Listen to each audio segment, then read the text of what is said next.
Hi, Michael here. Our AI georeferencer is now available, so I wanted to walk through how to use it.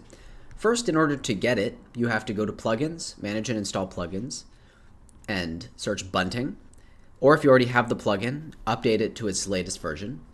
And if you go to Layer, then Georeferencer, you'll have access to these two new buttons. This button is for aligning satellite imagery with a base map, and this is our most functional georeferencer available.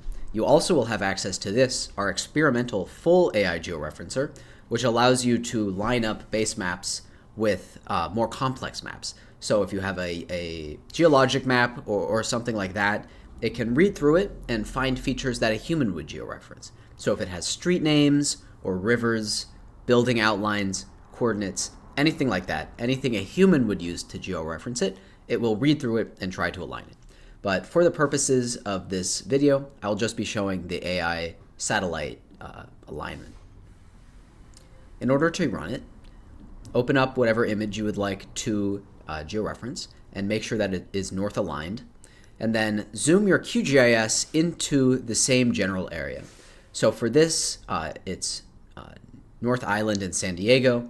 I have my QGIS window to roughly the same area as my image, and then I'll hit this icon and I'll speed this up until it's done.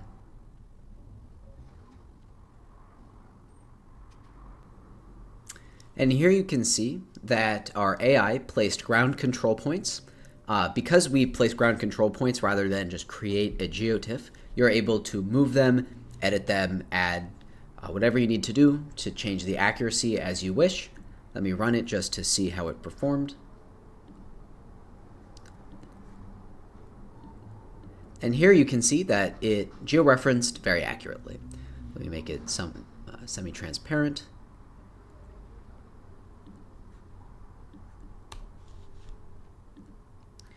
Yep, and you can see how it is aligned with the OpenStreetMap base layer.